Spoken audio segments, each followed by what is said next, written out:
வணக்கம், நமஸ்காரம், ஸ்தோத்திரம். அன்பான சகோதர சகோதரிகளே, நசரேன இயேசு கிறிஸ்துவின் இனி நாமத்தில் உங்கள் ஒவ்வொருவரையும் வாழ்த்துகிறோம், வரவேற்கிறோம். இந்த இனிய நன்னாளை தந்த நம் பிதாவாகிய கர்த்தருக்கும், அவருடைய ஒரே குமாரன் கிறிஸ்து இயேசுவுக்கும், அவருடைய பரிசுத்த ஆவியானவர் நம் யாவருக்கும் உதவி செய்கிற உதவியாளர், வழிநடத்தக்கூடிய நல்ல போதகர், திக்கற்ற வேலையில ஒரு நண்பனாக நின்று துணை புரிபவர், இப்படியெல்லாம் பல நாமங்களை உடையவர் தான் இந்த பரிசுத்த ஆவியானவர். இந்த அருமையான திருத்துவத்துக்காய் நான் பரலோகத்தை ஸ்தோத்தரிக்கிறேன். இந்த நாள் கூட உங்களுடைய நிலைமை என்னவென்று சொல்லி எனக்கு தெரியாது, உங்களுக்கும் அது தேவனுக்கும் இருக்கக்கூடிய ஒரு ரகசியமே என்று சொல்லுவேன்.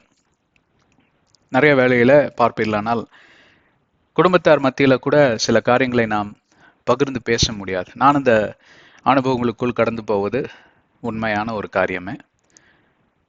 ஆனா தேவனோட கூட நான் சம்பாஷிக்கிறப்போ எதையுமே என்னால் நினைச்சா கூட மறைக்க முடியாது. அது அப்படியாக மதகை திறந்து விட்டாராம், அது தண்ணீர் கட்டுக்கடங்காம வெளியே வந்துதான். அப்படி வந்துதான் ஜலத்தினால நிரப்பப்பட்டது இந்த பூமி. அதே போலதான் இந்த கடைசி காலங்களில் அந்த பரிசுத்த ஆவியானவர் என்கிற மதகை பரலோகம் திறந்து விட்டதனால், அவருடைய பிரசன்னத்தினால் நிரப்பி நீங்கள் நிரம்பி ஜெபிக்கிறப்போ தலையில அக்னி எறிகிற மாதிரி இருக்குதுங்க. அப்படியெல்லாம் அதெல்லாம் நம்பாதீங்க. அந்த அக்னியெல்லாம் எரியிறது எப்படின்னு கேட்டா, இருதயம் கொழுந்து விட்டு எரிந்தது அப்படிங்கிற ஒரு வசனம் தான் இருக்கு. இந்த அப்போஸ்தலர் எம்மா ரோட்டில் போய் கொண்டிருப்பார்கள், அப்போஸ்தலர் 28 நினைக்கிறேன். அதுல பார்ப்பீர்களானால் அந்த 2 பேர் சீஷர்கள் ஆண்டவர் இயேசு கிறிஸ்துவை எவ்வளவோ முறை அவர்கள் சந்தித்திருக்கிறார்கள், அவர் போதனை கேட்டிருக்கிறார்கள். ஏன் சில சில என்ன சொல்றது சத்திரங்களில் தங்கியிருப்பார்கள். இப்படியெல்லாம் இருந்த 2 சீஷர்கள், முக்கியமான ஆளுங்க. அவங்க பேர் குறிப்பிடலை, ஆனா அவங்கள தேடி இயேசு கிறிஸ்து போறாருன்னா கண்டிப்பா ரொம்ப முக்கியமான பசங்களா தான் இருக்கணும். 2 பேர் போயிட்டு இருக்கிறாங்க. அவங்க மத்தியில் ஆண்டவர் இயேசு கிறிஸ்து சில காரியங்களை சொல்லிக்கொண்டே போகிறார் வேதாகமத்திலிருந்து. இவங்களும் இயேசு கிறிஸ்து இல்ல வேற யாரும், ஏன்னா அவர் மறுரூபம் அடைந்துட்டார். பழைய கண்ணு மூக்கு வாய் இதெல்லாம் இல்லை. ஆனால் பேச்சு பார்த்தீங்கன்னா ஒரு மாதிரி ஒரு சந்தேகத்திலே தான் போறாங்க. இயேசு கிறிஸ்து மாதிரியே பேசுறானே, யார் இந்த ஆளு அப்படின்னு. அப்புறம் பார்த்தா அவரை விட்டு போக மனதில்லாதபடி இரவுல வாங்க இருட்டாயிடுச்சு, தங்கிட்டு தான் காலையில போங்களேன், என்ன அவசரம் அப்படின்னு சொல்லிட்டு கூட்டிட்டு போறாங்க.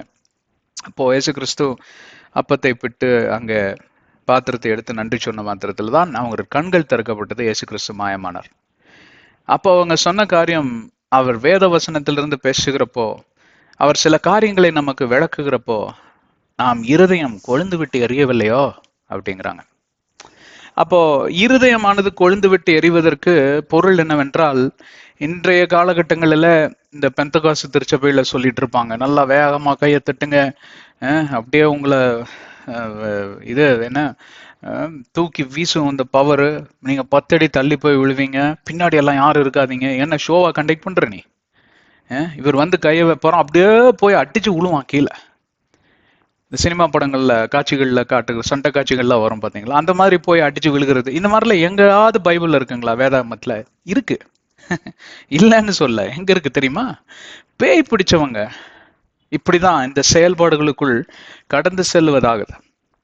நீங்க பாருங்க, இயேசு கிறிஸ்து ஒவ்வொரு முறையும் போய் பல பேய் பிடிச்சவர்களை அவர் விடுதலை ஆக்குறப்போ அவர்கள் சொல்லக்கூடிய சில செயல்பாடுகள், சில எவிடன்சஸ். அந்த சின்ன பையன், என்னோட தகப்பன் சொல்வார்ல, ஒவ்வொரு முறையும் அவனை தள்ளுகிறது, அவன் அக்னியிலையும் தண்ணியிலையும் நீர்லையும் போய் விழுந்து சாகும்படி அவனை தள்ளுகிறது.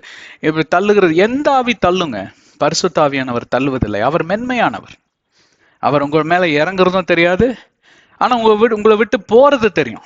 உங்களோட இருதயத்துல ஒரு விதமான அக்களிப்பு இருக்கும், உங்க ஒரு விதமான ஒரு துன்புறுத்துதல் இருக்கும். You'll feel that you're tortured in your spirit. Why? Because someone left. இப்போ நிறைய குடும்பங்களில் துரதிருஷ்டவசமாக சில மரணங்கள், கொடிய மரணங்கள், விபத்துல ஏற்படக்கூடிய மரணங்கள், வியாதி படுக்கையில் இருக்கக்கூடிய மரணங்கள், திடீர்னு அகால மரணங்கள், இப்படியெல்லாம் ஏற்படுகிறப்போ, ஐயோ நான் எதிர்பார்க்கவே இல்லையே, I was not ready to face this death, நான் தயாராகும் முன்பே அவர் விட்டுட்டு போயிட்டாரே அப்படிங்கிறத அவங்களால ஜீரணிக்கவே முடியாது. பரிசுத்த ஆவியானவரும் உங்களை விட்டு கடந்து செல்லுகிறப்போ அப்படிதான் ஒரு உங்களுக்குள்ளாராக ஒரு ஒரு விதமான ஒரு என்ன சொல்றது, ஒரு கலக்கம் ஏற்படும். இப்போ உடனடியாக நீங்க தேவனுடைய பிரசன்னத்துக்கு கடந்து செல்வீங்க. அதைத்தான் தாவீதுக்காரன் அங்க சொல்லுகிறார் சங்கீதம் 51ல, பரிசுத்த ஆவியானவரிடம், ஆவியானவரை என்னிடம் எடுத்து விடாதிருங்கள். ஏன் ஒவ்வொரு முறையும் அது போச்சுன்னா நான் சொத்தை இழக்க தயார், என் பதவி இழக்க தயார், ஏன் என் உயிரை இழக்க தயார், ஆனால் பரிசுத்த ஆவியானவர் இழக்க தயாரா இல்ல. ஏன்னா இவைகளெல்லாம் என்னை விட்டு போயிரும்னு நான் நினைச்சு ஒரு நாள் இப்படி கலங்கினது இல்ல. ஒரு நாள் இப்படிப்பட்ட ஆவிக்குரிய துன்புறுத்ததுக்குள் நான் கடந்து சென்றது அல்ல. ஆனால் இவர் போயிட்டா மட்டும் எனக்கு அப்படியே உள்ள என்னென்னமோ பண்ணுது. என்னால நிம்மதியா இருக்க முடியல, என்னால தூங்க முடியல, என்னால சரியாக சாப்பாடு சாப்பிட முடியல, என்னால சரியா பேச முடியல, நார்மலா இருக்க முடியல, என்ன என்னமோ பண்ணுது அப்படியெல்லாம் சொல்லி அவர் அங்க மனம் கசந்து அழுகக்கூடிய ஒரு காரியத்தை நாம் பார்க்க நேர்ந்திடும். எவ்வளவு பேர் இந்த மாதிரி அனுபவங்களுக்குள் கடந்து போனதாக ஒரு ஞாபகமாவது இருக்கு உங்களுக்கு?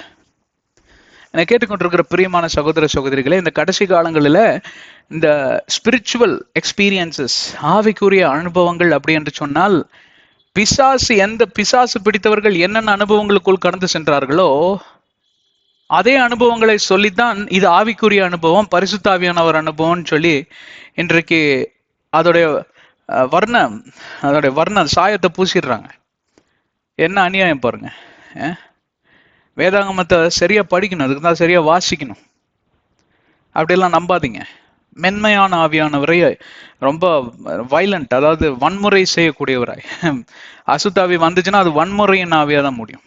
அகோரமா ஒரு பார்வை, ஒரு கோரமான ஒரு மூஞ்சி, பற்களை கட்டிப்பான், முடியை இழுப்பான், இப்படி பிடிச்சி பால் இப்படியே நாக்க வெளியே தள்ளுவான். பார்த்துருக்கீங்களா? இப்போ அந்த மாதிரி காரியங்கள்லாம் இன்னைக்கு நடக்குதானே? இது வேற விதமா நடக்குது, அவ்வளவுதான். வேகமா கையை திட்டிட்டு அப்படியே உடம்ப சுத்துறது, அப்படியே உடம்ப சுத்திட்டு அப்படியே கீழே உளுந்து அப்படியே பிறல்றது, அப்படியே வல்லமை என்னால தாங்க முடியலைங்க. எங்கெங்க இருக்கு அந்த மாதிரி வேதாகமத்துல? அப்போஸ்தலர் 2:3 பாருங்க. முதலாவது பரிசுத்த ஆவியானவர் அக்கினி அக்கினி நாவுல வடிவுல வந்து இறங்குகிறார். ஏனென்றால் அதுதான் ஒரு அக்னாலஜ்மெண்ட். முறையாக பரிசுத்த ஆவியானவர் இறங்குவதற்கு அக்னாலஜ்மெண்ட். அதுக்கப்புறம் அப்படி வந்ததாக சரித்திரம் இல்லை. ஏன் தெரியுமா? அது முதல் முறை கிடையாது. பரிசுத்த ஆவியானவர் இறங்கி அப்படியே ஸ்ப்ரெட் ஆகுறார். ஒரு அதாவது தவறான உதாரணம் தான், ஆனா இது இந்த கட்டத்துக்கு இது சரியாக இருக்கும். ஒரு வைரஸ் வந்து ஸ்ப்ரெட் ஆகும் பாருங்க, டக்குன்னு எல்லாத்துக்கும் பிடிச்சிக்கும். அந்த மாதிரிதான் இது வந்து பாத்தீங்கன்னா, இது ஒரு அக்னி, ஃபயரும் அப்படித்தானே. ஒரு இடத்துல சின்னதா ஒரு தீப்பொறி வந்தா போதும், 10 எரிஞ்சிரும் வீடு. சரிதானே நான் சொல்வது? சோ அதுக்கு ஈடாக ஒப்பிட்டதை பார்க்க வேண்டுமே தவிர, அது முறையாக வந்ததுனால் பூமியில இறங்கினது. இயேசு கிறிஸ்து சொல்லுகிறார், நான் மேலே சென்றால் தான் அவர் கீழே வர முடியும். அவர் கீழே அனுப்பும் போது அங்க முதலாவது வந்தது. அதுக்கப்புறம் எங்கேயுமே கிடையாது. இவங்களுக்கு அக்னி அப்போ எல்லா தலையில என்ன நாக்கு வடிவில் அக்னி எரிஞ்சுக்கிட்டே இருந்தது எங்க போனாலும் இல்ல. முதல் முறையாக வந்ததை அவர் கண்டதை அங்க லூக்கா வந்து எழுதி வச்சிருக்கிறார். அருமையாக அப்போஸ்தலர்ல எழுதி வச்சிருக்கிறார். மேல் வீட்டறையில நிறைய பேர் இருந்தாங்களாம். எவ்வளவுன்னு எண்ணிக்கை போடல. ஒரு இடத்துல 500 பேருன்னு குறிப்பிட்டிருக்கிறார் பால். சரி. சோ இந்த காலங்களில ஆவிக்குரிய அனுபவம் என்று சொல்லி அங்கங்க போய் தலையாட்டிக்கிட்டு உக்காந்து என்னென்ன சாயத்தை பூசினாலும் எல்லா சாயத்தையும் நீங்களும் பூசிக்கிட்டு உக்காந்துட்டு இருக்காங்க. ஆட்டு மந்தைகளாட்ட குருட்டாட்டுகளா போய் உக்காந்துட்டு இருக்காதீங்க. 1 கொரிந்தியர் 14வது அதிகாரத்தை எடுத்து வாசித்து பாருங்கள். கலாத்தியர் 5வது அதிகாரத்தை எடுத்து வாசித்து பாருங்கள். 1 யோவான் 2வது அதிகாரத்தை எடுத்து வாசித்து பாருங்கள். கலாத்தியர் 5:21-23 ஆவியின் கனி என்றால் என்ன வாசித்து பாருங்கள். 1 கொரிந்தியர் 12வது அதிகாரத்தை வாசித்து பாருங்கள். சும்மா ஏதோ ஒண்ணு அடிச்சு விடல, குருட்டாம் போகல. ஏதாகமா ஸ்கிரிப்சர்ஸ் கொடுக்குறேன் பாருங்க, ரெஃபரன்சஸ். இதுல ஒப்பிட்டு பாருங்க. அதோட கூட manifestations of the evil spirit versus the manifestations of the holy spirit. நான் சொன்னது எல்லாமே இப்போ பரிசுத்த ஆவியானவர் இறங்குறப்போ வெளிரங்கமாக உன்ன காரியங்கள் சொல்லட்டுமா? கொலோசியர் 3வது அதிகாரம் 17-24, எபேசியர் 4வது அதிகாரம் 17-25, ரோமர் 12வது அதிகாரம் 12-21. இந்த காரியங்கள் எல்லாம் எடுத்து வாசித்து பார்ப்பீர்களானால் இன்னும் 1 கொரிந்தியர் 1-2 அதிகாரங்களையும் வாசித்து பார்த்தீங்கன்னா, ஒரு பரிசுத்த ஆவியானவருடைய அபிஷேகம் பெற்றுக்கொண்ட ஒரு சகோதரன் சகோதரியோட வாழ்க்கை தரம் எப்படியாக மாறுகிறது, எதை அவர் வெளிரங்கமாக எது கொண்டு வரக்கூடும், வெளிரங்கமாக அவர்கள் எப்படி செயல்படக்கூடும் என்பதற்கு இது ஆதாரமாக கொடுக்கப்பட்ட காரியங்கள்.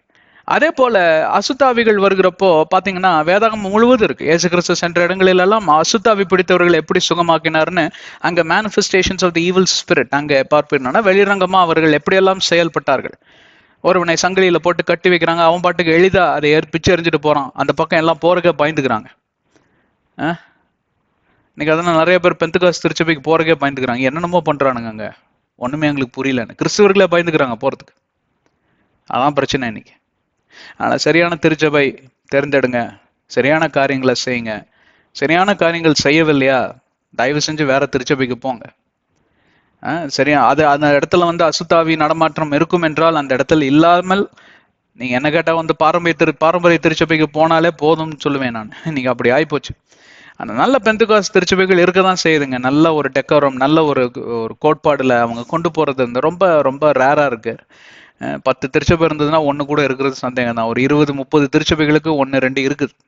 வேதாகமத்தின் அடிப்படையில நடத்தக்கூடிய திருச்சபைகள், பணத்துக்கு முக்கியத்துவம் கொடுக்காதவர்கள், அசுத்தாவிகள் நடமாற்றம் இல்லாத ஒரு திருச்சபை, பரிசுத்தாவியானவருடைய காரியங்களை குறித்து நன்றாக போதித்து அதன்படி வழிநடத்தக்கூடிய போதகர்கள். நம்ம சேனலே போதும், நீங்க இதுல பார்த்துட்டே வாங்க. இதை எடுத்து நீங்க ஒப்பிட்டு பார்த்தாலே உங்களுக்கு தெரியும். நாங்க எந்த திருச்சபையோட பேரை சொன்னோமா? நாங்க சொல்லவே இல்லையே. Pentecost, CSI, Catholic, seventh Adventist, Jehovah witness, இந்த மாதிரி ஏகப்பட்ட சிரியன் கேத்தலிக் சர்ச்சு, ஆர்த்தடாக்ஸ், மார்த்தோமான்னு இன்னைக்கு நூற்றுக்கணக்கான திருச்சபைகள், காங்கிரிகேஷன்ஸ் இருக்கு. எதை குறித்தும் நாங்க அவதூறாக பேசலைங்க. அது நீங்க பகுத்தறிந்து நீங்க தான் வந்து சரியான தீர்மானத்துக்குள் கடந்து செல்ல வேண்டும். பரிசுத்த ஆவியானவர் உங்களை வழி நடத்தும்படி நான் ஆண்டவரை ஜெபித்து வரிந்து கேட்டுக்கிறேன். பாருங்கள், முன்னேறி செல்வோம். ஆதியாகமத்தின் ரகசியங்கள் என்கிற தலைப்புல நாம் சில ஆண்டுகளாக பல காரியங்களை குறித்து, நியமங்களை குறித்து வேதாகமத்தின் அடிப்படையில நாம் பேசி வருகிறோம். இந்த வேதாகமத்தின் தொடர் போதனைகள் பார்ப்பீர்களானால் மிக மிக குறைவே. இந்த காலகட்டங்களில் எல்லாத்திற்கும் போதனையை விட என்ன சொல்றது, பிரசங்கங்கள் வந்து அதிக பிரியம். ஷார்ட்டா சொல்லுங்க பிரதர், சீக்கிரமா முடிச்சிடலாம். ரொம்ப பைபிளுக்குள்ள ஆழமா போகாதீங்க, பிராக்டிக்கலா சொல்லுங்க. இங்க எல்லாமே கிடைக்கும் உங்களுக்கு. நீங்க எங்களோட இணைந்திருந்தீங்கன்னா இங்க எல்லாமே பிராக்டிக்கலாகவும் காரியங்களை கற்றுத்தருவோம், ஸ்பிரிச்சுவலாகவும் ஆவிக்குரிய ரீதியிலும் கற்றுத்தருவோம். இந்த மாதிரி காரியங்கள், அதாவது மதியின செயல்களில் ஈடுபடுகிற அந்த காரியங்களில் நீங்க சிக்கிக்கொள்ளாதபடி உங்களை காப்பாற்றும்படியும் காரியங்களை சொல்லித்தருவோம். இன்னும் என்னென்ன வேணும் கேளுங்க, கோரிக்கைகளை வைங்க. உங்களுக்கு சேவை செய்ய தான் இங்க ஆண்டவராகிய தேவன் எங்களை நியமித்து உட்கார வச்சிருக்கிறார். ஆனா நீங்க தான் பார்க்கவே மாட்டேங்கிறீங்களே. சில அத்தியாயங்கள் எல்லாம் பாத்தீங்கன்னா நோ வியூஸ், ஒருத்தம் கூட இல்லை. அப்படியா? அவ்வளவு பிஸியா நீங்க? 1 மணி நேரம் இந்த மாதிரி பிரசங்கங்கள் எங்கே கிடைக்குதுன்னு நீங்க எனக்கு சொன்னீங்கன்னா போதும், நான் அங்க போறதுக்கு தயார். எனக்கு தெரிஞ்சு 30 ஆண்டுகளுக்கு மேல நான் கத்தோலிக்கத்தை விட்டு வெளியே வந்து நான் பார்க்காத பெந்தகாஸ்து திருச்சபைகள் கிடையாது. அவைகள் எல்லாம் நான் பெயர் சொல்ல விரும்பவில்லை. ஆனால் இந்த அளவுக்கு ஆழமாய் போய் சொல்லித்தரக்கூடிய திருச்சபைகள் இருக்கு, மிக மிக குறைவு. அது நான் வாழ்கிற தேசத்துல இல்ல, பெங்களூர் பட்டணத்துல எனக்கு தெரிஞ்சு இல்ல அந்த மாதிரி. ரொம்ப துரதிருஷ்டமான விஷயம். சிலதெல்லாம் சென்னையில இருக்கு. சென்னையில தான் நிறைய மெயின் பாஸ்டர்ஸ், மெயின் சர்ச்சஸ் எல்லாம் பாத்தீங்கன்னா சென்னையில இருக்கு. சென்னை பட்டணத்துல சில திருச்சபைகள் இந்த மாதிரி பைபிள் ஸ்டடியில ரொம்ப தொடர் போதனைகள்ல நல்லா போறாங்க. 2-3 திருச்சபை எனக்கே தெரியும். ஆனா நான் யாரையும் குறிப்பிட விரும்பல. பட் ஆனா நான் எனக்கு கிடைக்காதது பிறருக்கும் கிடைக்காமல் இருக்கக்கூடாது என்கிற ஒரு நல்ல நோக்கத்தில் தான் ஆண்டவராகிய தேவன் இந்த காரியத்தை தொடங்கும்படி எனக்கு ஊக்குவித்தார். ஏறத்தாழ 150 அத்தியாயங்களை நாம் பண்ணி கொண்டிருக்கிறோம். இந்த ஆதியாகமத்தின் ரகசியங்கள், அதுக்கப்புறம் என்ன யாத்திராகமத்தின் ரகசியங்கள்னு இந்த மோசையோட 5 புத்தகத்தையும் முடிச்சிடணும். 10,000 மெசேஜஸ் ஆனாலும் ஆயிட்டு போகுது. அதை சொல்றதுக்கு தான் ஆண்டவர் சுவாசத்தை கொடுத்திருக்கிறாரு. சத்தியத்தை அறிவியுங்கள், அந்த சத்தியம் உங்களை விடுதலையாக்கும் என்கிற வேத வசனத்தின் அடிப்படையில இந்த சத்தியத்தை அறிவிக்க இந்த இடத்துல நாங்கள் வந்திருக்கிறோம். ஆதியாகமத்தில் 6வது அதிகாரம் 16வது வசனத்தை நிறைவேற்றி 17வது வசனத்துக்குள் நாம் கடந்து செல்ல இருக்கிறோம். முதல் 5 அதிகாரங்களில பார்ப்பீர்களானால் ஆதியாகமத்துல ஆண்டவராகிய தேவன் படைப்புகளை அங்கே உருவாக்குறார், சிருஷ்டிப்புகளை உருவாக்குறார், மனிதனையும் மனுஷியும் அங்கே படைக்கிறார், தன் சாயலாகவே ஆசிர்வதிக்கிறார், பழுகி பெருகுங்கள் என்று சொல்லுகிறார். எல்லா ஆதிக்கங்களையும் ஆண்டவராகிய தேவன், all Dominion the Lord is giving in their hands. ஆனால் ரொம்ப எளிதாக போய் அந்த ஆதிக்கத்தை இழந்து விட்டார்கள். அந்த ஆதிக்கம் வந்து என்னன்னு சொல்லி நம்ம பார்க்கணும்னா, அந்த காரியங்கள் எல்லாம் வந்து இழந்தது வந்து அவங்களுக்கு வந்து ஒரு இழப்புன்னே தெரியல பாருங்க. அதுதான் வந்து மிக மோசமான ஒரு காரியங்கள். அதோட பின்விளைவுகள் வந்த பிறகுதான் ஐயோ இவ்வளவு பெரிய ஆசீர்வாதத்தை இழந்துட்டோமா அப்படின்னு இருக்கக்கூடிய ஒரு மோசமான ஒரு பரிதாபமான நிலைமை. அதுல இருந்து விரிவுக்கும்படி ஆண்டவராகிய கர்த்தர் இரண்டாவது ஆதாமை குறித்து பேசக்கூடிய அந்த காரியங்கள் எல்லாம் பார்க்கிறோம். பாவத்துடைய பின்விளைவு உச்சகட்டத்துக்கு போய்விட்டது. அக்கிரமங்களும் கொடுமைகளும் அயோக்கியத்தனங்களும் கொலைபாதகர்களும் இப்படியாக வேசித்தனம் காமவிகாரம் என்று சொல்லி ராட்சதர்கள் எல்லாம் பிறந்தார்களாம். தூதர்கள் எல்லாம் இச்சித்து குமாரத்திகளோட கூட அவர்கள் உடலுறவு வைத்து, அந்த ஆவி உடலுறவு வைத்து இந்த ராட்சதர்கள் எல்லாம் பிறந்து ஆண்டவராகிய தேவன் பார்த்தார். 6வது அதிகாரத்துல பார்த்தோம், நான் இந்த உலகத்தை அழித்து விட்டு நான் வேற காரியத்தை பண்ணலாம் அப்படின்னு பிளான் ஏ அவருக்கு இருந்தது. பிளான் ஏ பிளான் பின்னு சொல்லுவோம் இல்லைங்களா, அந்த மாதிரி. ஆனால் ஒரு நாளிலே அவர் நோவா என்கிற ஒரு நீதிமானை, பரிசுத்தவானை அவர் காண்ட மாத்திரத்துல தன்னுடைய திட்டங்களை மாற்றி கொண்டார். பிளான் பிக்கு போகலாம் அப்படின்னு சொல்லிட்டு. அந்த பிளான் பியோட எதிரொலி தான் இந்த பேழை என்கிற ஒரு காரியம். பேழை, நோவாவின் பேழை குறித்து நாம் சில வாரங்களாக பார்த்து கொண்டு வருகிறோம். சில அத்தியாயங்களில் ஏற்கனவே நாம் ரொம்ப டீட்டெயிலாக பேசிட்டோம். அது எதற்கு ஒப்பிட்டு பார்க்க வேண்டும் என்றால், இயேசு கிறிஸ்துவின் 2ஆம் வருகை. பேழை எப்படியாக பார்க்கணும்னா, நீங்களும் நானும் தான் அந்த பேழை. இந்த பேழையானது தயார் நிலையில் இருக்கிறதா? ஒரு பெரிய பேரழிவு வரதான் செய்கிறது. இந்த நாளில் நாம் உட்காந்து பேசிக்கொண்டிருக்கிறப்போ உலகத்துல ஏதாவது ஒரு இடங்களில் பார்ப்பீர்களானால் ஏதாவது ஒரு பேரழிவுக்குள் இந்த உலகம் தள்ளப்பட்டு கொண்டுதான் இருக்கிறது. ஏன் உங்க பக்கத்து வீட்டுல அந்த பேரழிவு இருக்கலாம், உங்க பின்புறம் இருக்கக்கூடிய உங்க அயலான் வீட்டுல அங்க பேரழிவு, உங்க ஏரியால யாரோ ஒருத்தர் வீட்டுல ஒரு பெரிய டிசாஸ்டர் நடந்திருக்கலாம், ஒரு மரணம் உண்டாயிருக்கலாம், ஒரு வியாதி, ஒரு படுக்கை மரணம், படுக்கை வியாதி, அப்புறம் பார்ப்பீர்களானால் வேலை இழந்த சூழ்நிலை, இப்படியாக மன உளைச்சலுக்குள் தள்ளப்பட்ட சிறு பிள்ளைகள், இந்த மாதிரி ஏகப்பட்ட உங்க ஏரியாவில் உங்களுக்கு தெரியாது. ஏன்னு கேட்டால் நீங்கள் ஒவ்வொரு வீடாக போய் யாருமே யாருக்கூடயும் பேசுறது இல்லை. இப்படி பட்டண வாழ்க்கை என்றால், கிராமத்தில் பார்த்தீங்கன்னா எல்லா வீட்டிலும் நடக்கிறது எல்லா பயலுக்கும் தெரிஞ்சிடும். ஒரு ஒளிவு மறைவு இல்லாத ஒரு யதார்த்தமான வாழ்க்கை வாழக்கூடிய அருமையான ஜனங்க இந்த கிராமத்து ஜனங்க. இந்த வீதியில அந்த எண்டில் ஏதாவது நடந்துச்சுன்னா அந்த முக்கு வரைக்கும் எல்லாத்துக்கும் தெரியும். அந்த வீதியில மட்டும் இல்லை, அந்த கிராமத்திலே எல்லாத்துக்கும் தெரிஞ்சிடும். அந்த மாதிரி ஒரு காரியத்தில் நாம் இருப்பதில்லை. அதனால பட்டண வாழ்வு பார்ப்பீர்களானால் யார் வாழ்க்கையில் என்ன நடக்குதுன்னு உங்களுக்கு தெரியாது. ஆனா வேதாகமத்தில் எழுதியிருக்குங்க, ஒருத்தருமே நிம்மதியா இருக்கவே மாட்டாங்களா கடைசி காலத்துல. அதனாலதான் தேவகுமாரன் 2வது முறை வருகிறப்போ விசுவாசத்தை காண்பாரோ என்று வேதாகமம் சொல்லுகிறது. இயேசு கிறிஸ்துவ அதை குறித்து பேசியிருக்கிறார். ஏன்? மனதானது துவண்டு போய்விடும். மனதானது அப்படியே பார்த்தீங்கன்னா இழகிவிடும். ஒவ்வொரு நாளிலும் இந்த துன்பத்தை பார்த்து பார்த்து, துயரத்தை பார்த்து பார்த்து, வேதனையை பார்த்து பார்த்து, தோல்விகளை சந்தித்து சந்தித்து அவர்களுக்கு இந்த வாழ்க்கையே என்னடா வாழ்க்கை, மரித்தாலே நலமா இருக்குமே என்று சொல்லி நிறைய பேர் பார்ப்பீர்களானால் அந்த முடிவை எடுத்து அவர்கள் தற்கொலை முயற்சியிலையோ தற்கொலை பண்ணியும் அவர்கள் மாண்டு மறித்து விடுகிறார்கள். இதுதான் இந்த உலகத்துடைய அவல நிலைமை. This is a sad situation of the world and the people living in this world. இதற்கு மூல காரணம் என்னவென்று சொல்லி பார்ப்பீர்களானால் அந்த பாவத்தின் பின்விளைவு தான். உன்னம் போட்டு மனுஷன் ஆட்டிட்டு தான் இருக்கு. எப்படி அந்த பேழையை குறித்து ஆண்டவராகிய தேவன் இப்படியெல்லாம் நீ இந்த பேழையை தயார் செய்ய வேண்டும், இந்த பேழை எப்படியாக நீங்க ஒப்பிட்டு பார்க்க வேண்டும் என்றால், உங்களுடைய உடல், ஆவி, ஆத்மா, சரீரம் தான் அந்த பேழை. அதுதான் புதிய ஏற்பாடு முறை.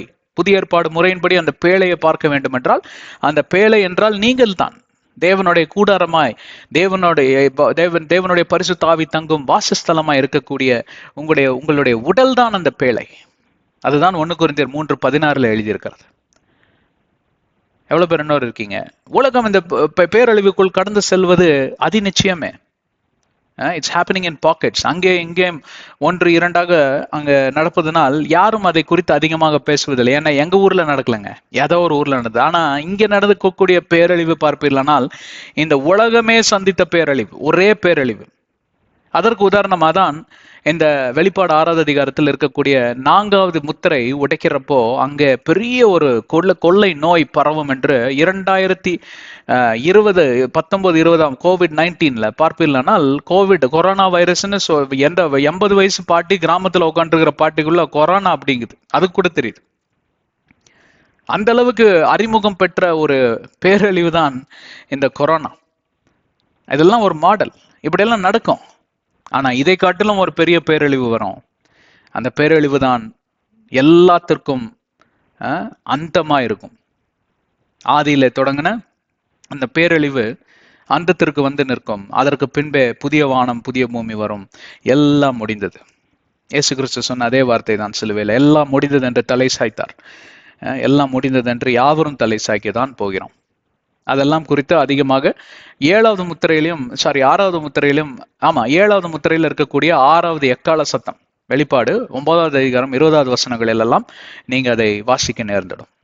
அதெல்லாம் ரொம்ப டீட்டெயில்டான சப்ஜெக்ட், நான் அதுக்குள்ள இன்னும் போகலை. ஏன்னா இதையே நிறைய பேருக்கு ப்ராசஸ் பண்ண முடியலன்னு நான் நினைக்கிறேன். எவ்வளவு பேர் இருக்கீங்க என்னோட? ஸோ இந்த காரியங்கள் எல்லாம், சத்தியத்தை அறிவீர்கள், சத்தியம் உங்களை விடுதலை ஆகும். சத்தியமே தெரியலன்னா அப்புறம் எதுதான் உங்களை விடுதலை ஆகும்? டாக்டர்னால பண்ண முடியாது, மருந்து மாத்திரனால பண்ண முடியாது, உங்க அப்பானால பண்ண முடியாது, உங்க அம்மானால பண்ண முடியாது, உங்க கணவர்னால பண்ண முடியாது, உங்க மனைவினால பண்ண முடியாது, எங்க மாமா பண்ணுவார், எங்க அக்கா பண்ணுவார், எங்க அண்ணன் பண்ணுவார், எவனாலையும் பண்ண முடியாது. கடவுள்னாலே பண்ண முடியாது. ஏன்னா கடவுளுடைய வசனம் தான் உங்களை விடுதலை ஆக்கணும் வேதம் சொல்லுது. சத்திய வசனங்கள் எழுதி கையில கொடுத்த பிறகும் அதை நான் வாசிக்க மாட்டேன். நான் போய் தீர்க்கதரிசிக்கிட்ட கேட்பேன், நல்லா தலை மேல கை வச்சு அடிச்சு சொல்லுங்க அவரு. உங்க வெறுந்தலையில அவரோட வெறுங்கையை வச்சா என்ன வரும்? வெறும் வார்த்தை தான் வரும்.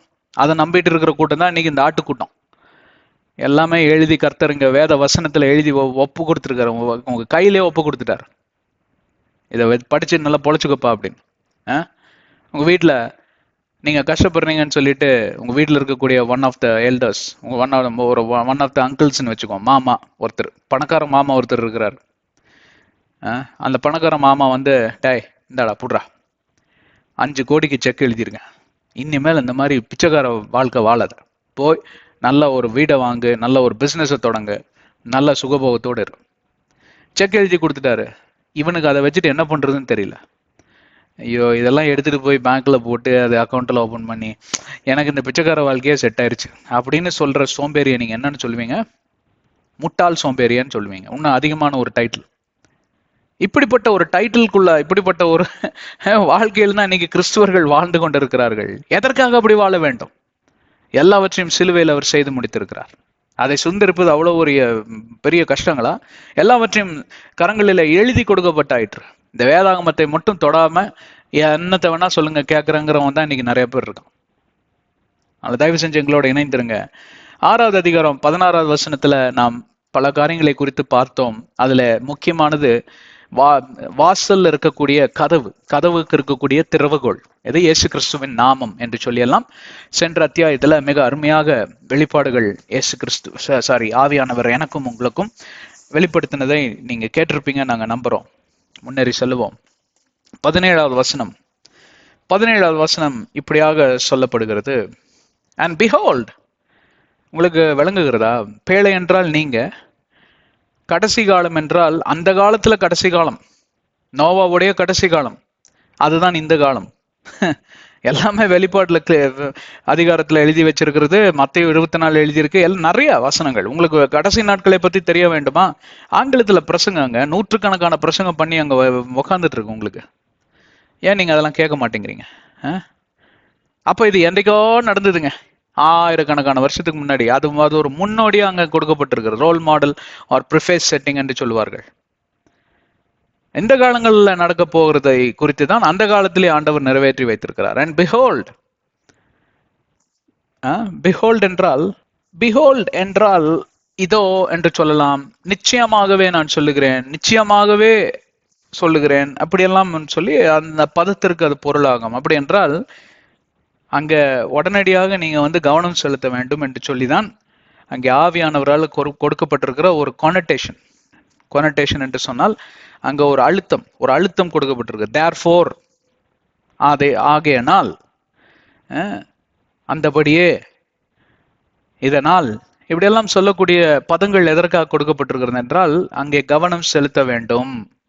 முக்கியமா ஒரு பாயிண்ட் வருது அப்படின்னு அங்க ஆவியானவரால் வெளிப்படுத்தப்படக்கூடிய ஒரு காரியம். அதனால 17வது வசனம் பார்ப்பீர்களானால் திருப்பு முனை, இந்த உலகமே கண்டிராத ஒரு திருப்பு முனை அடங்கி இருக்கக்கூடிய ஒரு ஸ்கிரிப்சர், ஒரு வேதாகம வசனம், திருப்பு முனை. இது வரைக்கும் பாத்தீங்கன்னா ரொம்ப, அதாவது என்ன சொல்றது, ஒரு என்ன என்ன மொழி, என்ன மொழி என்று சொல்வார்கள், ஒரு ரகசிய மொழியிலே ஆண்டவர் பேசிக்கொண்டு வந்தார். நான் ஒரு பேரழிவை கொண்டு வர போறேன், நான் இப்படிப்பட்ட ஒரு திட்டம் வச்சிருக்கிறேன், இதாக்கணும். நோவாக்கு வெளிப்படுத்துறதுக்கு முன்பே இவர் மனதுக்குள்ள இருந்ததையே பேசிட்டு இருந்தார். 6வது அதிகாரம் 1 ஏறத்தாழ 8-9 வசனம் வரைக்கும் ஆண்டவரே பேசிக்கிட்டு இருக்கக்கூடிய மனதில் இருக்கக்கூடிய காரியங்கள் வெளிப்படுத்தப்பட்டிருக்கிறது. நோவாவை சந்திச்சு பேசினது இன்னும் 4-5 வசனம் தான் இது வரைக்கும் பேசியிருக்காரு. அதுக்குள்ளேயே இவ்வளவு அர்த்தங்கள் அடங்கி இருக்கிறது. இப்பொழுதுதான் ஆண்டவர் வெளிரங்கமாக அந்த பேரழிவு என்ன, இப்போ நோவா மனதிலையும் அது இருந்திருக்கும். பேரழிவுங்கிறாரு, பேழையை கட்ட சொல்றாரு. என்ன பேரழிவு, எதுக்கு பேழையை கட்டணும், அதுவும் என்னென்ன அறைகளை கட்டணும், ஜன்னல் கதவு, கீழ் பூசுங்கிறாரு, உள்ளேயும் பூசு வெளியே பூசுங்கிறாரு. இந்த மரத்தில் கோஃபேர் மரத்துல போய் கட்டுங்கிறாரு. கோஃபேர் மரம் ஏன்னு கேட்டா இந்த மாதிரி அதுக்கு தன்மை எல்லாம் இருக்கு.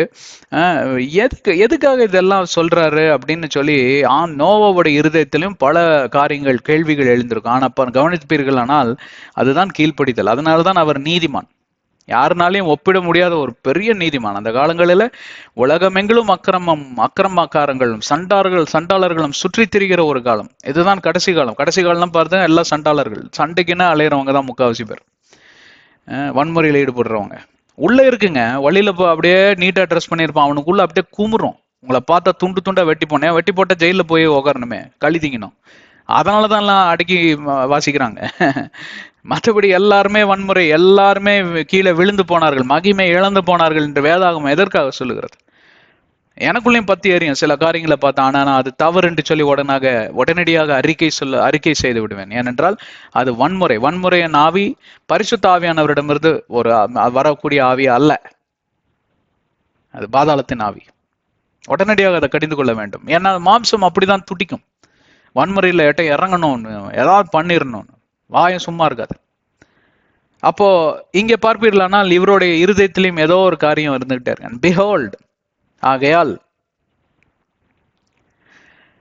மேல போலாமா? ஐ myself am bringing the flood of waters on the earth. நானே தான், ஐ myself, நான் இருக்கேன் பாருங்க, நானே தான். அப்படின்னா என்ன?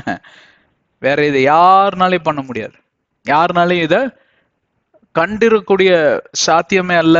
நினைத்து பார்க்க கூட அங்கே அவர்களுக்கு என்ன யோசிப்பதற்கு கூட அங்க திறன் கிடையாது.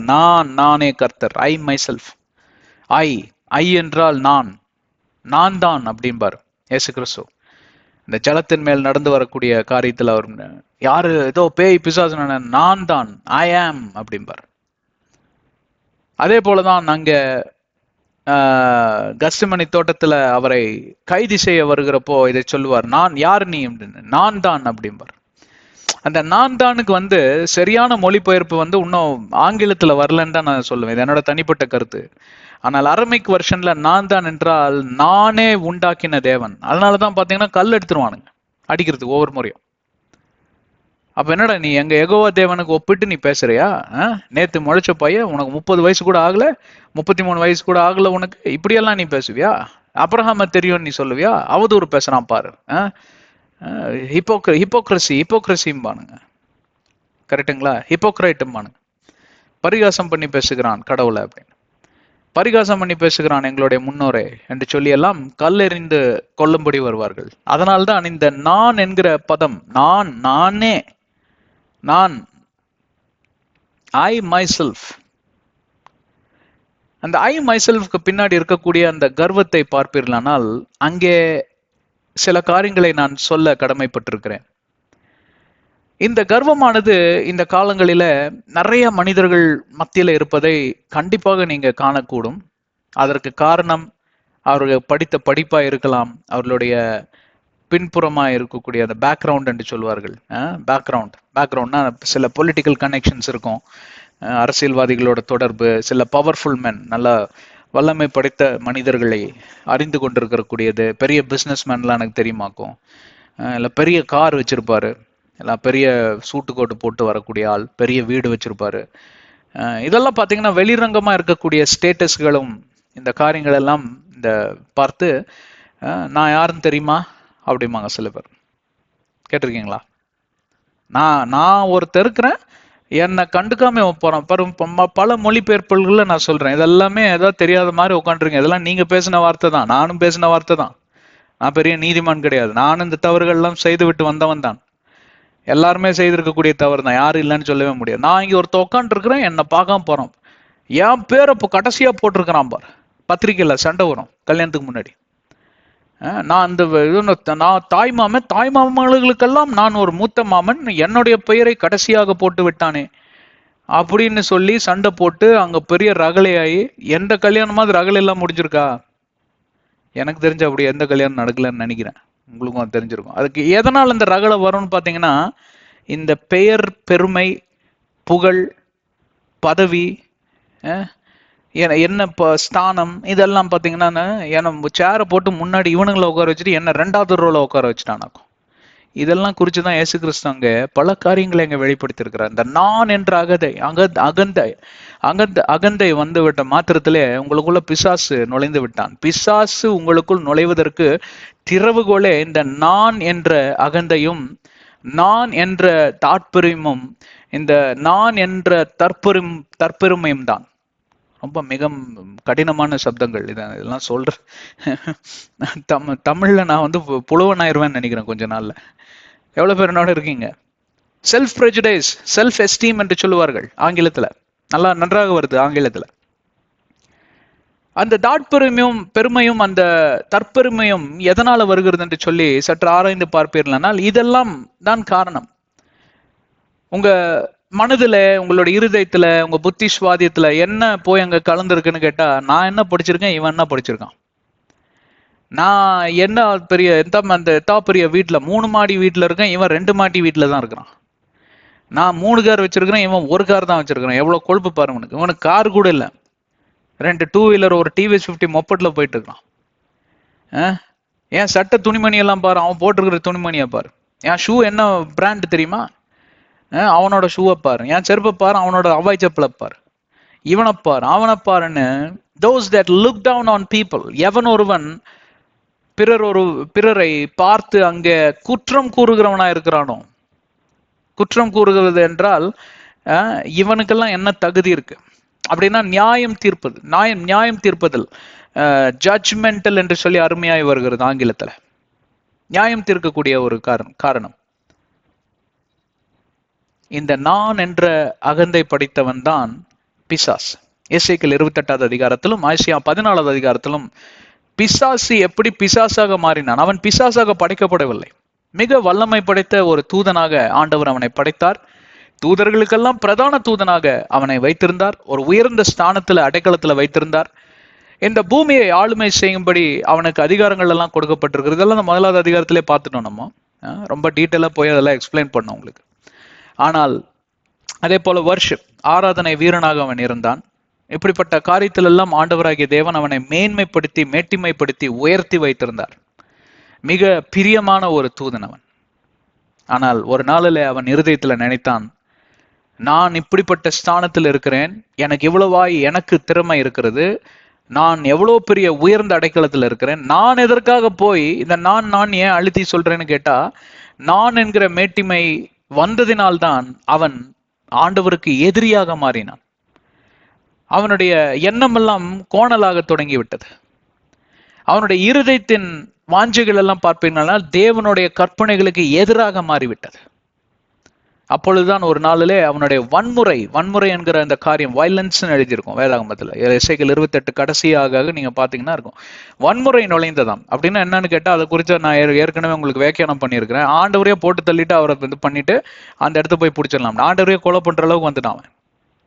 இப்ப ராஜாக்கள் எல்லாம் கொலை பண்றாங்கல்ல பாத்தீங்கன்னா, குறிப்பாக இந்த முகமதியர்கள் இருக்காங்க பாத்தீங்களா, அந்த முகமதியர்களோட இந்த இதுல முகமதியர்கள் மட்டும் இல்லைங்க, எல்லா விதமான முகல் ராஜாக்கள் இப்ப மட்டும் அல்ல, மற்றும் எல்லா ராஜாக்களோட சரித்திரம் எல்லாம் எடுத்து படிச்சீங்கன்னா மகன் கொலை பண்ணி தான் வந்து உக்காந்துருப்பான்.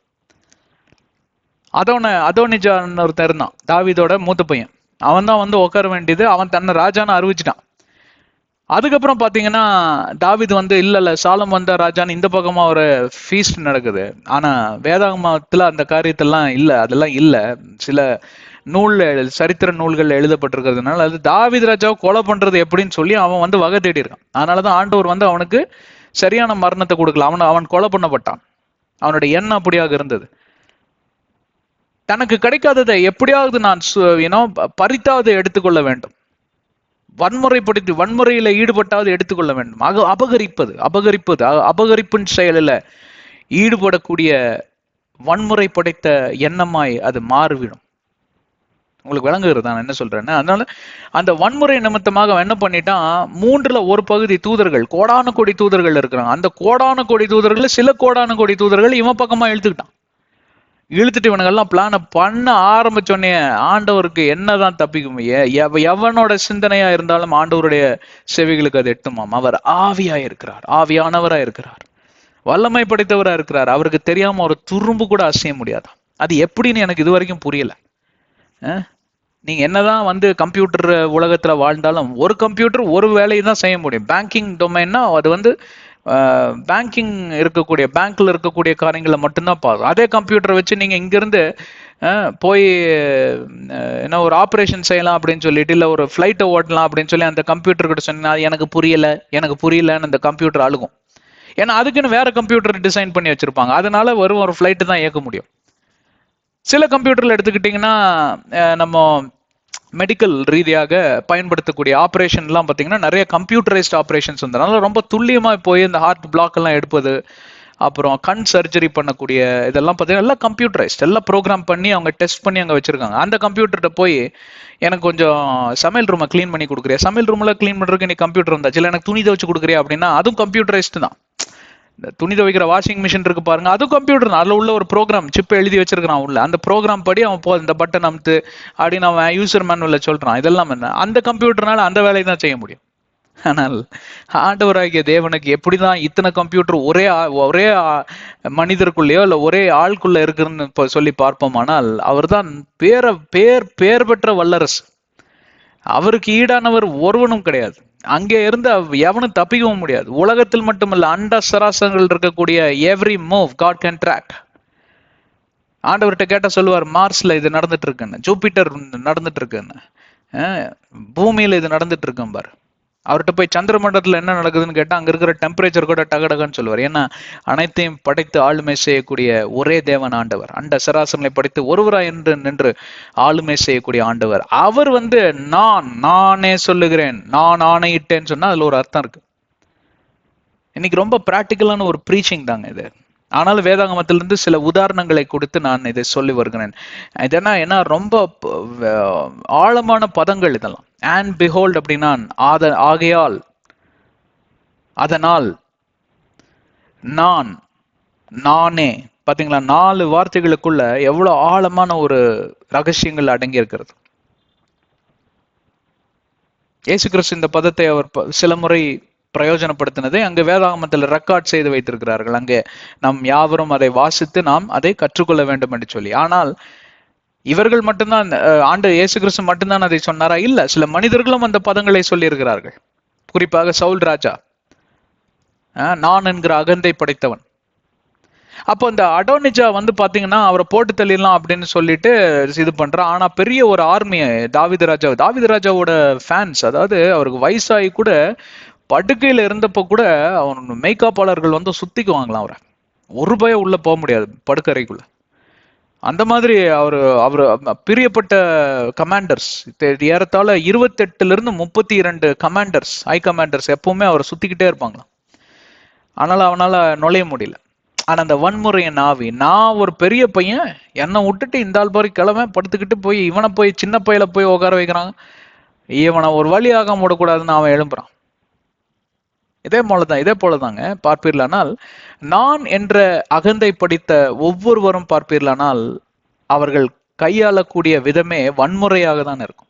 வன்முறையில தான் தொடங்கும், வன்முறையில தான் முடியும். வன்முறையில தொடங்கி வன்முறையில முடிவது எதுவா இருந்தாலும் அழிவை நோக்கி போகக்கூடிய காரியமாவது. எவ்வளவு பேர் என்னோட இருக்கீங்க? அதனாலதான் அவசரத்தில் எடுக்கிற முடிவெல்லாம் பாத்தீங்கன்னா ஒரு நல்ல முடிவாவே இருக்காது. நான் அந்த மாதிரி காரியம் பல முறை பண்ணியிருக்கேன். அவசரத்துல முடிவு எடுத்து ஒரு செகண்ட் ஹேண்ட் ஒரு காரை வாங்கினுங்க, அதை வச்சுக்கிட்டு நான் பட்ட அவஸ்தை 8 மாசத்துல விற்க வேண்டிய சூழ்நிலை. ஆண்டவர்கிட்ட போய் மன்னிப்பு கேட்டேன், மண்டி போட்டு. மன்னிச்சிருங்க, இந்த மாதிரி முட்டாள்தனத்தை நான் பண்ண மாட்டேன், இந்த முறை மன்னிக்கிறேன், அடுத்த முறை உனக்கெல்லாம் மன்னிப்பே கிடையாதுன்ட்டார் ஆண்டவர். ஆனா அடுத்த கார் வாங்குறப்போ இன்னொரு செகண்ட் ஹேண்ட் கார் வந்து வாங்கி லோக்கல்ல சுத்துறது கொஞ்சம் ஈஸியா இருக்கும். டிராஃபிக் எல்லாம் இங்க பெங்களூர் பாத்தீங்கன்னு வைங்களேன், 2 நாளைக்கு முன்னாடியே நீங்க பிளான் பண்ணணும். பெங்களூருக்குள்ள சுத்துறதுக்கே நீங்க 2-3 நாளைக்கு முன்னாடியே பிளான் பண்ணிடணும். அந்த மாதிரி தான் இருக்கும். உங்களுக்கு எல்லாம் தெரிஞ்ச விஷயம் தான். எல்லாம் ஹைதராபாத் பெரிய டிராஃபிக், சென்னை மாநகரம் பெரிய டிராஃபிக் தான். அதெல்லாம் காட்டிலும் பெங்களூர் தூக்கி சாப்பிடணும். வந்து பாருங்க, உங்களுக்கு தெரியும். இங்க இருக்கக்கூடிய இன்ஃப்ராஸ்ட்ரக்சர் 30 ஆண்டுகளுக்கு பின்புறமா இருக்குது. மெட்ரோ எல்லாம் எப்போ வந்தாச்சு சென்னையில். இங்க இன்னும் மெட்ரோ வந்து இப்பதான் விட்டாங்க. அது கூட வந்து சிட்டில 1/4 கூட கவர் ஆகல. இப்பதான் எல்லாம் பில்லரை போட்டுட்டு இருக்காங்க. அந்த பில்லர் போடுறப்ப எவ்வளவு நிந்தைக்குள்ள ஜனங்க தள்ளப்படுவாங்க தெரியுமா? அப்போ அந்த இன்னொரு கார் வாங்கணும் அப்படின்னு சொல்லிட்டு ரொம்ப நிதானமா ஆண்டவர்கிட்ட பேசி இது பண்ணி ப்ரேயர் பண்ணி எல்லாம் பண்ணப்போ நான் பல முயற்சி எடுத்து கூட எதுவுமே விளங்கல. ஆண்டவராகி தேவனை எங்கேயோ இருந்து ஒரு மனிதனை கொண்டு வந்து, ஏங்க நீங்க கார் வேணும்னு தேடிட்டு இருக்கிறதா கேள்விப்பட்டேன் அப்படின்னு. எப்படி கேள்விப்பட்டேன்னா அவருக்கும் தெரியல, எனக்கும் தெரியல. எப்படிங்க கேள்விப்பட்டீங்கன்னா, தெரியலங்க, எப்படியோ உங்க நம்பர் கிடைச்சதுன்னு. உங்க நம்பர்ல நான் ரெஜிஸ்டர் பண்ணலைங்க, அதுதாங்க எனக்கும் தெரியல அப்படின்னாரு. சரிங்க, காரை காமிங்கன்னு ஒரு மெக்கானிக் எல்லாம் கொடுத்துச்சு, எல்லாம் செக் பண்ணா அருமையான வண்டி, விட்டுறாதீங்கன்னு. அப்புறம் அப்படி வாங்கி போட்டு நிறுத்தி வச்சிருக்கோம். அதான் வந்து தேவனாகிய கர்த்தரை முன்னே வைத்து, நான் அல்ல ஆண்டவரே, நான் அல்ல. அதனால ஒரு முக்கியமான ஒரு வசனத்தை காமிச்சிட்டு நீங்க அதோட முடிச்சிடலான்னு பாக்குறேன். ஏனென்றால் அந்த அந்த வசனம் கலாத்தியருக்கு திருப்புவோம். கலாத்தியர் நிருபத்திற்கு, கலாத்தியா என்கிற அந்த பட்டணத்தில் இருக்கக்கூடிய அந்த திருச்சபைக்கு எழுதின ஒரு முக்கியமான ஒரு வசனம் வாசிப்போமா? அங்கே பவுலப்போஸ்தலர் வந்து ஒரு முக்கியமான காரியத்தை சொல்லுகிறார். அதை நாம் எதோடு கூட ஒப்பிட்டு பார்க்கலாம், ஆனால் இந்த பதத்தோடு கூட நம்ம ஒப்பிட்டு பார்க்கலாம். மெதுவா தாங்க போக முடியும். இப்படி வேகமா போனா ஒன்னத்தையும் இங்க கத்துக்க முடியாது. I have been crucified with Christ. நான் கிறிஸ்துவோட அங்க அதாவது இன்னொரு பதத்துல அப்படின்னா சிறைப்பிடிக்கப்பட்டு நான் சிலுவையில் அறையப்பட்டேன் என்று சொல்லுகிறார். I have been crucified with Christ. இங்க ஐ என்கிற பதம் என்னவென்றால் எனக்குள் இருக்கக்கூடிய மேட்டிமை, எனக்குள் இருக்கக்கூடிய தாட்பரியம், இதெல்லாம் சொல்லி அங்க ஏதோ ஒரு நிருபத்தில் அங்க ரொம்ப எழுதியிருப்பார். அதாவது நான் நினைக்கிறேன் 1 தெசலோனியாவா இல்ல 1 கொரிந்தியர்னு நினைக்கிறேன், இல்லைங்களா?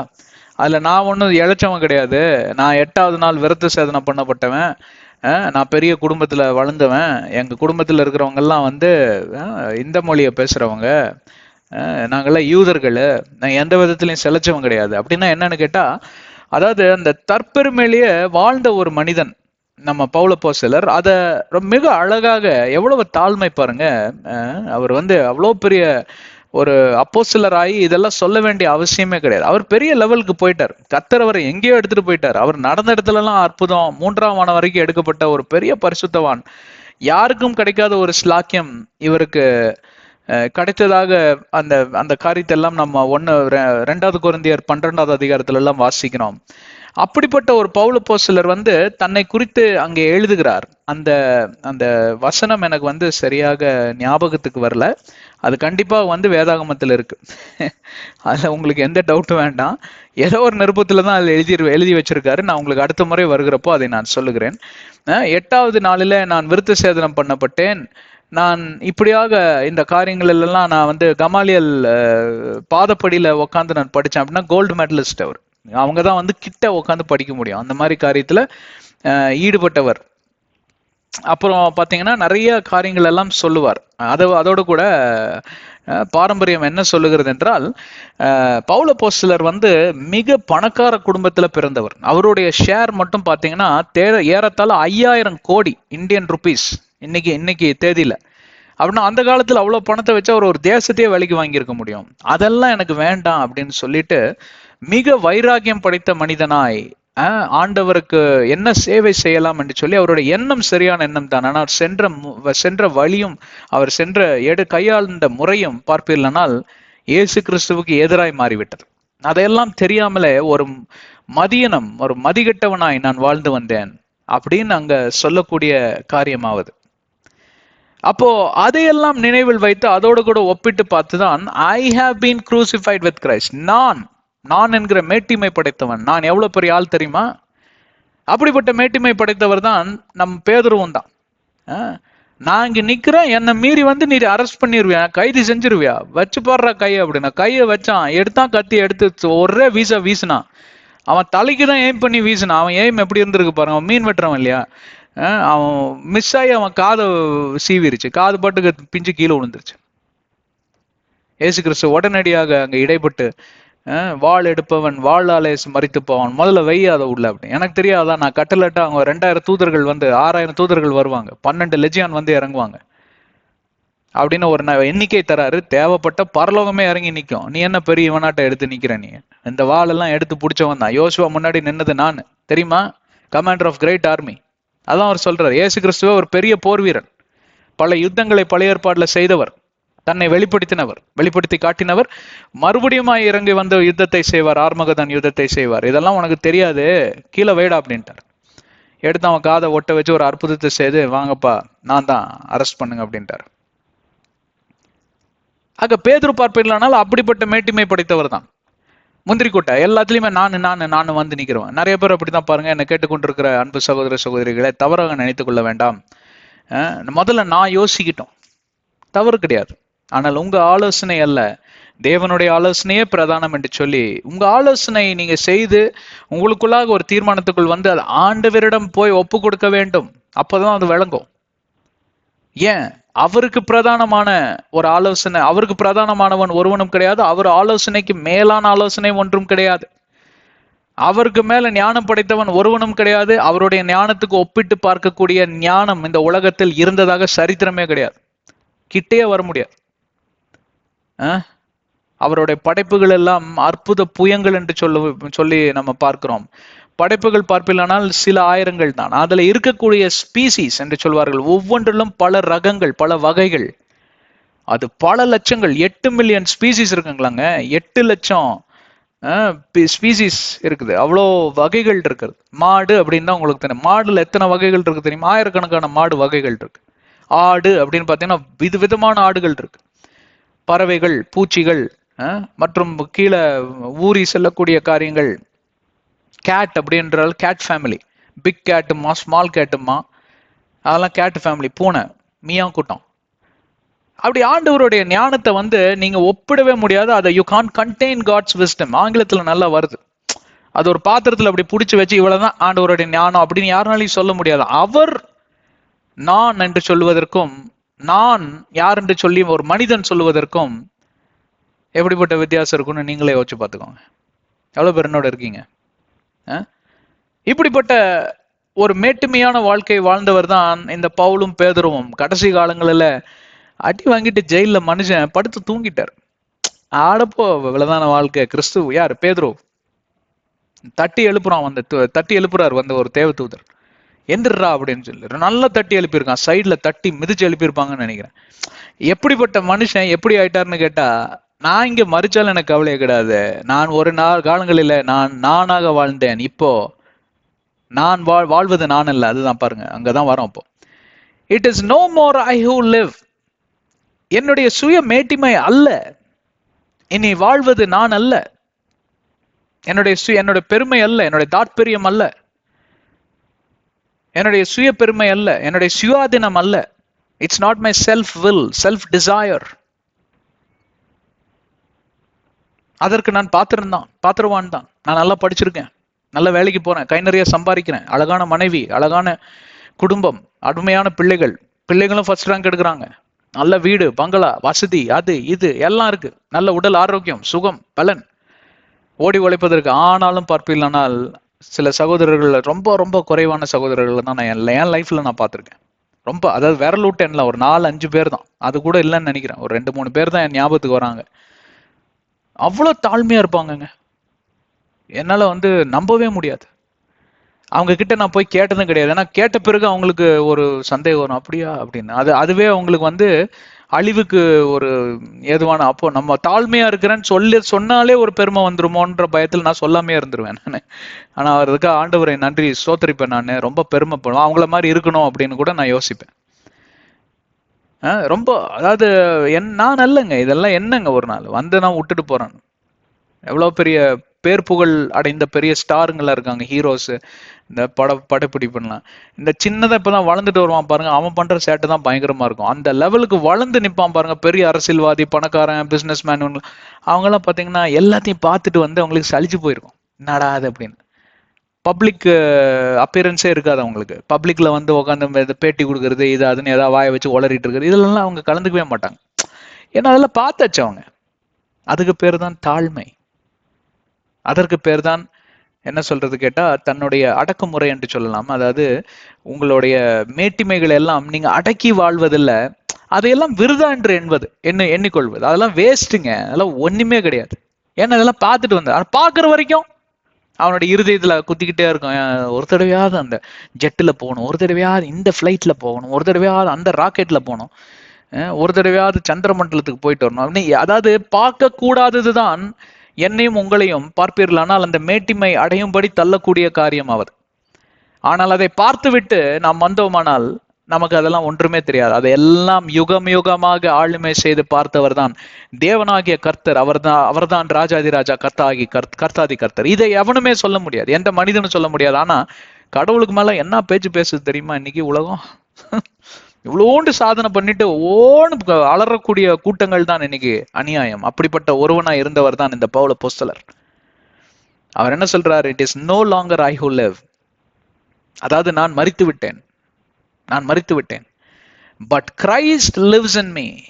கிறிஸ்துவே என்னில் வாசம் செய்கிறார், கிறிஸ்துவே என்னில் வாசம் செய்கிறார். அப்படின்னு என்ன? கிறிஸ்துவோட குணாதிசயம், கிறிஸ்துவோடைய நற்குணங்கள், கிறிஸ்துவோடைய தாழ்மை, கிறிஸ்துவோடைய சாக்ரிஃபைசஸ் என்று சொன்னா தியாக உணர்ச்சிகள், கிறிஸ்துவோடைய எல்லா விதமான காரியங்கள். பிலிப்பியர் 2வது அதிகாரம் 1 to 11 வசனங்களை அப்புறமாக வாசித்து பாருங்கள். இதுக்கு அதோட ஒப்பிட்டு பார்க்கலாம். அப்படி என்றால் என்ன? 2வது கொரிந்தியர் 5வது அதிகாரம் 17வது வசனத்துல பழைய சிருஷ்டியா இருந்தேன், நான் இப்ப புது சிருஷ்டியா மாற்றப்படுகிறேன், பழைய பாவங்கள் எல்லாம் அழிந்து நான் ஒரு புதிய சிருஷ்டியா எழும்பி நிற்கிறேன், நான் கர்த்தருக்குள் ஒரு புது படைப்பா எழும்பி நிற்கிறேன் என்பதற்கு பொருளாகும். எவன் ஒருவன் இதை சொல்ல முடியும்? கிறிஸ்துக்குள் எவன் ஒருவன் வாழ தொடங்கி இருக்கிறானோ அவனாலேயே சொல்லக்கூடிய காரியம் இது. And the life which I now live in the flesh, நான் இப்பொழுது வாழ்ந்து கொண்டிருக்கக்கூடிய வாழ்க்கை மாம்சரீகமான வாழ்க்கை, கார்னாலிட்டி என்று சொல்வார்கள் ஆங்கிலத்துல. ஆனால் நான் மாம்சரீகமான வாழ்க்கை வாழவில்லை. I live by faith in the Son of God. கிறிஸ்து இயேசுவில் விசுவாசம் கொண்டு வாழ்கிறேன். ஏனென்றால் இங்கே நான் பிரதானமானவன் அல்ல, கிறிஸ்து பிரதானமானவராக மாறிவிட்டதனால் தேவனாகிய கர்த்தர் அண்ட சராசரங்களையும் படைத்து ஒருவராய் நின்று ஆளுமை செய்கிறவர், வானத்துல சிங்காசனமும் பூமியில பாதப்படியும் அமர்ந்திருக்கக்கூடிய பெரிய ஆண்டவர், அவருக்கு முன்பே நான் ஒன்றுமில்லை. அவர் என் சார்பாக நிற்கிறப்போ எனக்கு எதிராய் நிற்பவன் யார்? ரோமர் 8:31 வாசித்து பார்க்கலாம். எனக்கு எதிரான ஆயுதங்கள் வாக்கியாமலே போகும் என்கிற ஐசியா 54:17. எனக்கு எதிராக நாவுகள் பேசும் என்றால் அவைகளை நான் இயேசுவின் நாமத்தில் அடக்கி போடுவேன். என் பாதம் கல்லில் மோதாதபடி கர்த்தர் எனக்கு தூதர்களுக்கு கட்டளையிட்டு என்னை காத்துக்கொள்வார்.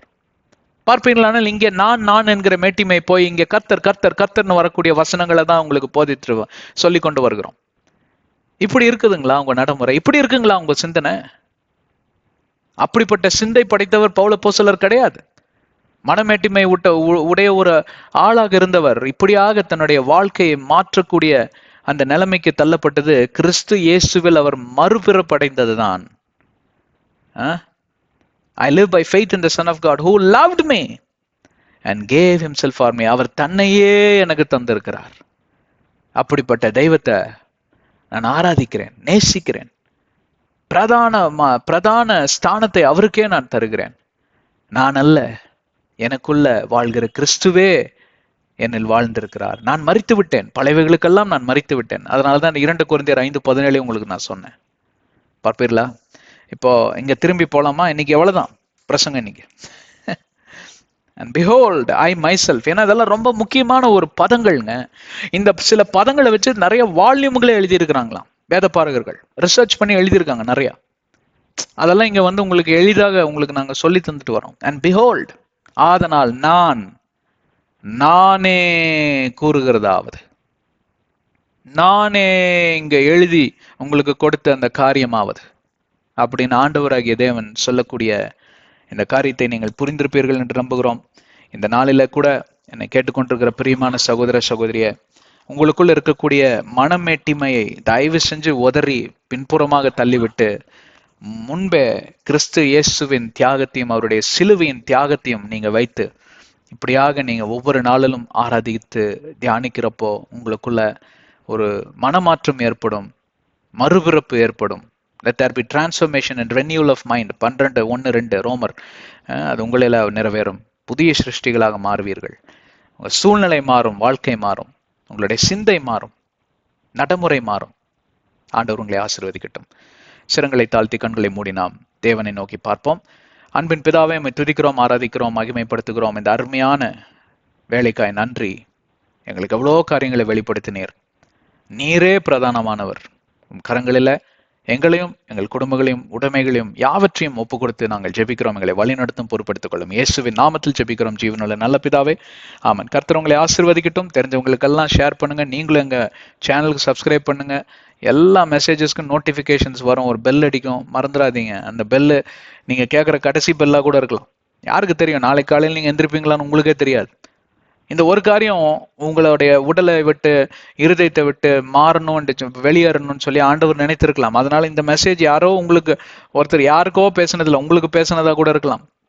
இதை நீங்க கேட்டு உடனடியாக வெளிச்சத்துக்குள்ள வந்துட்டா, ஒருவேளை நாளைக்கு நீங்க இன்னைக்கு இந்த நாள்ல கடைசி நாள் இந்த உலகத்துல வாழக்கூடிய நாளா இருந்தா நாளைக்கு நீங்க மோட்ச வாழ்வு.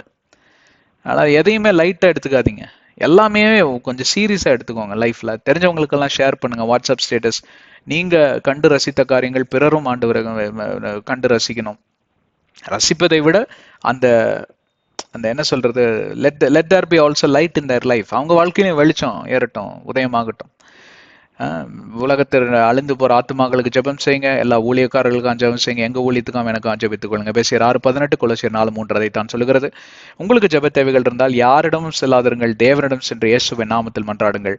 உங்கள் தேவைகளை எல்லாம் அவர் சந்திப்பார். கர்த்தர் உங்களை ஆசீர்வதிக்கட்டும். அடுத்த அத்தியாயத்தில் சந்திப்போம்.